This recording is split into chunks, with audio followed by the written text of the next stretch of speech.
Olá, boa noite.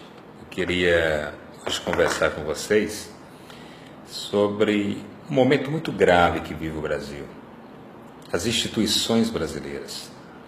Além de nós estarmos assistindo todos os dias essa degenerescência moral que tomou conta da política brasileira, onde ex-governadores vão presos, onde ex-presidentes são submetidos a processos, onde boa parte da classe política está estraçalhada pelas denúncias e pelas delações premiadas. Como não se bastasse isso, hoje o Brasil vive um momento de luto. E eu, que vinha de um momento de luto pessoal pela morte de um primo querido, no dia de hoje, que se foi tão precocemente, termino por assistir um luto muito maior do povo brasileiro, que foi a recente decisão do Supremo Tribunal Federal em fazer permanecer no cargo de presidente do Senado Federal, Renan Calheiros. Imagine vocês, trata-se na verdade de uma decisão teratológica absurdamente combinada, porque é injustificável que a maior Corte Suprema do Brasil entenda que alguém que não serve para suceder um presidente, exatamente por se encontrar sendo processado, por se encontrar denunciado pelo próprio Supremo, e aí é importante destacar que a denúncia, quando acatada, quando aceita pelo Supremo, ela de fato já dá um prenúncio de que os requisitos autorizadores são suficientes para se entender em tese que aquele denunciado tem, de fato, a possibilidade de ter cometido esses crimes. Então, toda denúncia, quando acatada pelo Supremo, já antevê essa possibilidade real de uma futura condenação e também a possibilidade real de as provas que serão coligidas durante a instrução processual levar o réu à condenação.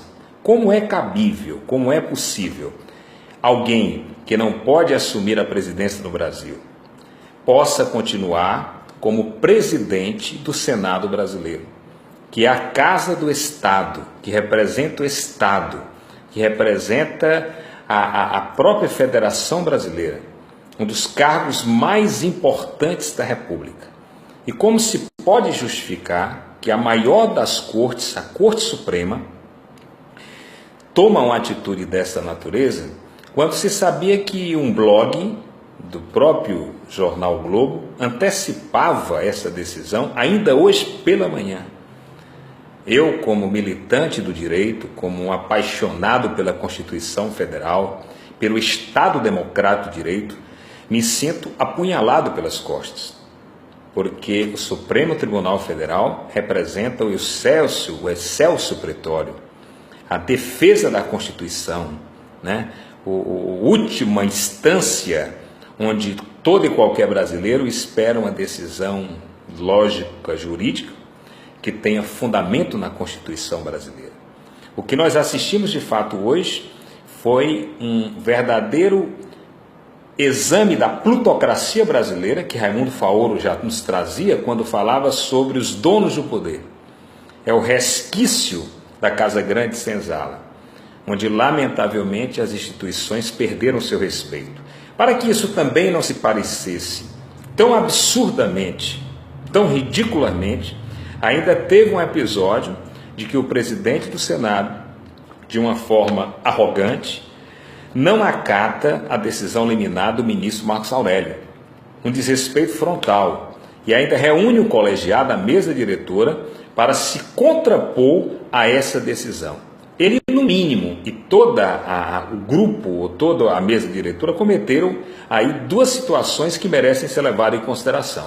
Primeiro, o crime de desobediência, que aí vai caber ao Procurador-Geral da República, entendendo esse crime de desobediência, naturalmente, ingressar com a ação competente. E segundo, é interessante destacar que esses membros da mesa diretora, em tese, cometeram também um outro ilícito, que é a quebra do decoro parlamentar, exatamente pelo descumprimento de uma determinação judicial que pode, em tese, ensejar também a própria cassação dos seus mandatos. Difícil crer que isso venha a acontecer no país onde tudo ocorre, tudo se combina para que no final a pizza seja geral. E de lá não vai ficar nenhum fato assustador que nós tenhamos uma reforma da Previdência que vai fazer com que você, para se aposentar, vai ter que levar um comprovante que é o atestado de óbito, porque você não vai conseguir mais se aposentar em vida. Então essa decisão do Supremo Tribunal Federal, ela é ilógica, ela não guarda a sensibilidade que uma Corte Suprema deve conter, que é saber-se que mesmo numa crise política que hoje o Brasil vive, uma crise econômica, torna-se injustificável que esse seja tal motivo para rasgar a Constituição brasileira. Porque, para mim, um cidadão que não pode presidir a nação brasileira também não pode presidir um dos mais importantes instâncias do poder brasileiro, que é o Senado Federal. Portanto, fica com vocês e, a meu ver, esse é um momento de luto para o judiciário brasileiro.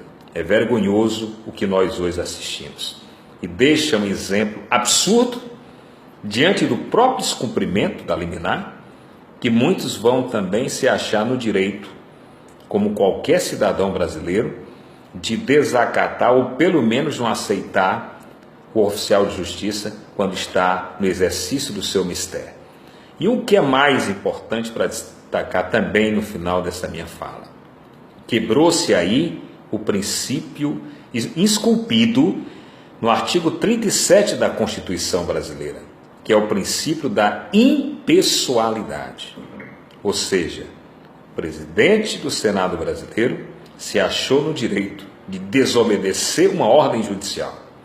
E o que é mais lamentável, ainda contou com o respaldo de parte do Supremo, para ratificar o seu desatino, mantê-lo no cargo e dar um chute na cara de todos os brasileiros. Que Deus possa abençoar essa nação e que essa irresignação nossa se estenda, que ela não fique calada. É preciso que as pessoas se manifestem. A omissão é tão desqualificada quanto a própria corrupção. Portanto, cada um dos brasileiros que pense nesse dia de luto para o Brasil, como uma forma também de refletir sobre os próximos passos que devemos estar vigilantes. Uma boa noite a todos, um abraço carinhoso.